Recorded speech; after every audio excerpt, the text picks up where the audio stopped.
सांस जब चल पड़ी ढंग से, एक दिन जिंदगी हो गई।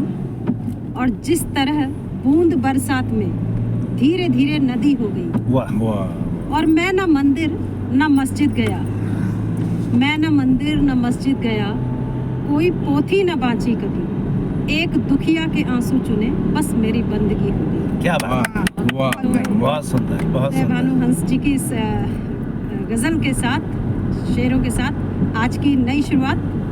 और आज हमारे साथ रोज़ की तरह ये हमारी गीता मैडम, ये हमारी बिमला मैडम और हमारा ड्राइविंग करते हुए कन्याल सर और साथ में टमटा सर कल आज अनुपस्थित थे, आज उपस्थित हैं। तो आज हम बात करेंगे जीवन का चलना। मैडम आज हम बात करेंगे कर्मों के बारे में कि हमारे रामचरितमानस में आता है ना, कर्म प्रधान विश्व रचना। सॉरी मैं बीच में टोक रहा हूँ। हाँ, सॉरी मैम, मुझे एक शेर याद आ गया। बिल्कुल इरशाद। है अगर तुझ में हीरे सी शिद्दत, है अगर तुझ में हीरे सी शिद्दत, तो अंधेरों में चमक के दिखा, उजालों में तो शीशे भी चमका करते हैं। और वो हमारे जोशी मैम में है, जो हम देखते हैं हर बार हर चीज हम इनसे सीखते हैं। Yes Joshi ma'am please. हाँ, तो मैं बात कर रही थी सर, उसमें आता है ना कर्म प्रधान विश्व रचिराका, जो जस करई सो तस फल जाए। तो हमारे यहाँ ये बात भी कही जाती है, लेकिन एक बात और कहते हैं कुछ लोग कि जैसा भाग्य में लिखा है, तो जो भाग्य में लिखा है वैसा हो जाता है, मुक्ति वैसी हो जाती है, ऐसा माना जाता है, कहते हैं। अब पहले तो मैं आप लोगों से चर्चा पर चर्चा चाहूँगी थोड़ी सी कि यहाँ मेरे बगल में गीता मैडम बैठी हैं। मैं आपसे ही पूछना चाहूँगी कि कितना योगदान भाग्य का और कितना योगदान कर्म का, आप इस बारे में। हाँ देखो, लक भी उसका साथ देता है जो कर्म करता है।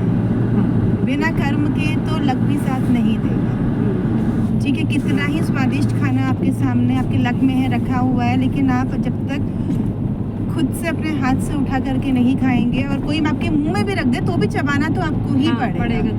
जी।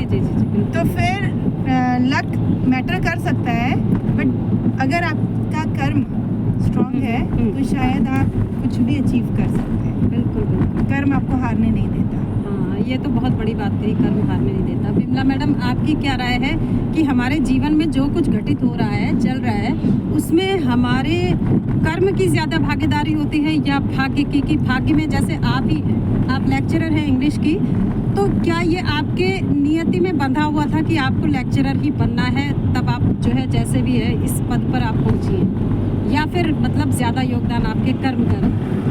क्या आप क्या मानते हैं इसमें? फिर मैं अपनी बात रखूँगी, बाद में अभी सर लोगों से भी विचार जानूँगी। सबसे तो मैं दोनों चीज़ ज़रूरी है। हाँ, कई बार बहुत कर्म करने पर भी परिणाम नहीं मिलता है, तो दोनों का योगदान लाइफ में इम्पोर्टेंस रखता है। हाँ, लेकिन कर्म तो है ही, कर्म तो करना ही चाहिए। कर्म से ही फिर भाग्य अच्छा बनता है। और टमटा सर आप बोलिए इस विषय पर, फिर मैं आपके सामने बाद में कन्याल सर को सुनने के बाद एक दृष्टांत रखूँगी। जी मैं भी मोस्टली कर्म प्रधान ही समझता हूँ फिर। और भाग्य तो है ही, भाग्य भी है ऐसा नहीं, लेकिन कर्म जो है उसी के हिसाब से आदमी का भाग्य भी थोड़ी मतलब उसका रोल रहता है कर्म का, भाग्य को भी एक दिशा देने में। बिल्कुल। और मोस्टली जो है कर्म को ही मैं ज़्यादा सर्वोपरि समझता हूँ। जी।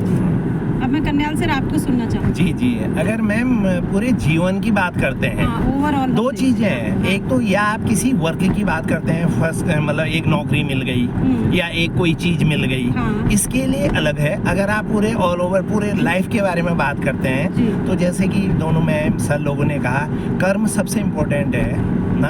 हमारे सपने, हमारे कर्म वो बड़े इम्पोर्टेंट हैं। और वही फिर जब हम कर्म करते हैं तो भाग्य ऑलवेज हमारा साथ देता है। बिल्कुल वही निर्माण करता है, फिर साथ देता है।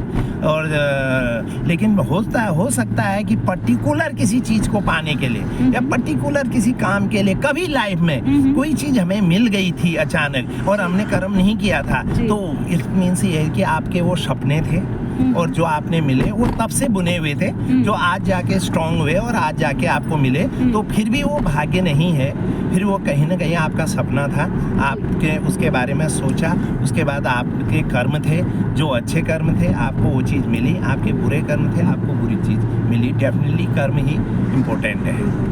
Yes sir. एक ना इस संबंध में एक दृष्टांत आता है ना, कभी कभी बहुत बुद्धिजीवी लोग भी शब्दों को उठा करके ऐसी व्याख्या करने लगते हैं कि वो मतलब बिल्कुल अनएक्सपेक्टेड, उम्मीद से परे दिशा में ले जा करके उसका प्रभाव दिखाना शुरू करते हैं। एक चोर का दृष्टांत आता है कि एक चोर बहुत बुद्धिजीवी था, तो वो हर बात के पीछे बड़े बड़े तर्क दिया करता था, और इतना क्योंकि वो चतुर था तो कभी कितने साल हो गए कभी किसी की पकड़ में ना आया, राजा की नाक में उसने दम कर दिया, और कितने बार मतलब गुप्तचर भी लगाए गए सब, मगर वो पकड़ में ही ना आए। अब एक बार लेकिन वही है, अतिकीर्ति होती है, एक दफ़ा वो पकड़ में आ गया, दरबार में पेश किया गया। अब क्योंकि दिमाग तो उसके पास बहुत था, तो अब जब दरबार में पेश किया गया, चोर से पूछा गया, राजा ने पूछा कि भाई ये सारी जितनी चोरियां राज्य में हुई हैं तुम जिम्मेदार हो इसके लिए, कितने समय से तुम्हें पकड़ने की कोशिश हो रही थी और तुम जो है बड़ी मुश्किल से आज हाथ आए हो, बताओ अपने बारे में क्या कहना है तुम्हें अपनी सफाई में। तो चोर बोला कि हुजूर माई बाप, मैं तो बिल्कुल मतलब आप यकीन जानिए मैं दिल से बहुत ईमानदार हूँ और मैं कभी किसी का बुरा नहीं सोचता, कभी किसी के लिए गलत नहीं करता, और मैं मतलब ये पता नहीं अभी आपने ये मुझको पकड़ा आपके लोगों ने, सिपाहियों ने, और सच्ची मेरी बात पर विश्वास जानिए कि मैं एक घर के आगे से गुजर रहा था, मेरे दिल में ऐसा कुछ भी नहीं था, और पता नहीं क्या हुआ मेरे पैर उस दिशा में मुड़ गए, मैंने मतलब एक वस्तु पर दिल आ गया और मैंने उठा लिया, इसे मेरा दोष नहीं है, ये होना था इसलिए हो गया, ये बंधा होगा, मैंने तो नहीं किया, ये भाग्य ने करवा दिया, ये उसने दलील रखी। अब रोज़ जो है मतलब 2-3 दिन दरबार लगता रहा, चोर अपनी बात से टस से मस नहीं हुआ, बहरहाल उसे कारागार में डाल दिया गया। तो वहाँ अभी आरोप सिद्ध पूरी तरह हो नहीं पाया था। अब जब वहाँ डाला गया तो जो मुकदमे में भी लाया गया तो न्यायाधीश के सामने भी उसने यही बात कही। अब न्यायाधीश यहाँ पर जज तो जज ही हुए, तो उन्होंने जो है पुलिस वालों को समझाया कि इसे लॉकअप में तो डाल दिया गया है, बाकी जो कार्रवाई करनी है उसके बारे में बताया। फिर कहा कि भाई तुम्हारी बात का फैसला हम 10 दिन बाद करेंगे, 10 दिन बाद फिर अदालत लगेगी।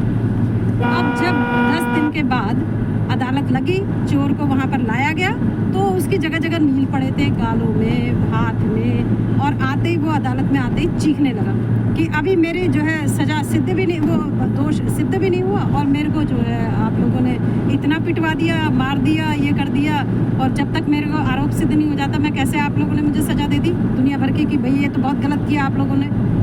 तो जज ने कहा अच्छा ऐसा हुआ, तो उसने कहा बिल्कुल इनको सज़ा मिलनी चाहिए, इस पुलिस वाले ने मारा, इसने मारा, इसने मारा, उसने तमाम नाम गिना दिए। अब जो है जज ने कहा कि पुलिस वाले को बुलाया, हाँ भाई बताओ, उसने उंगलियां लगाई कि इन्हें मारा, मुझे बुलाया गया कटघरे में। तो पुलिस वाले आए, क्योंकि जज पहले समझा चुके थे, तो उन्होंने जो है पूछा कि हाँ भाई क्यों मारा जब इसके ऊपर आरोप सिद्ध नहीं हुआ था। तो पुलिस वाले ने कहा कि हुजूर हम तो किसी का बुरा सोचते नहीं, कभी किसी का बुरा करते नहीं, और बिल्कुल भी यकीन जानिए हमने आज तक किसी निर्दोष को कभी नहीं मारा। पता नहीं क्या भाग्य में लिखा था कि हम इसके जो है उससे आगे गुजर रहे थे, तो जैसे ये हुआ तो हमारे पैर अपने आप पड़ गए और हमने लॉकअप खोला, और पता ही हमें खुद नहीं पता कि डंडे कैसे चल गए। हम तो करना नहीं चाहते थे हुजूर, इसमें हमारा कोई दोष नहीं। तो मतलब अब चोर के पास कोई जवाब नहीं। तो ज़िंदगी ऐसे भी कभी सबक देती है कि हम ये सोचते हैं हर चीज़ को भाग्य के भरोसे छोड़ देना चाहते हैं, लेकिन बहुत सारी चीज़ें हम मतलब अगर आप पढ़ेंगे संस्कृत में कई ऐसे उदाहरण आते हैं जहाँ भाग्य की बात तो आती है, जैसे रामचरितमानस में भी आता है ना कि लाभ हानि जीवन मरण जस अप जस विधिहार, कि जो है कभी आप अपनी ओर से अच्छा कर रहे हैं और आपको व्यापार में लाभ हो गया एकाएक जो आपने सोचा नहीं था, इस प्रकार का लाभ, और हानि हो जाना अचानक से कुछ दैवी आपदा आ जाना।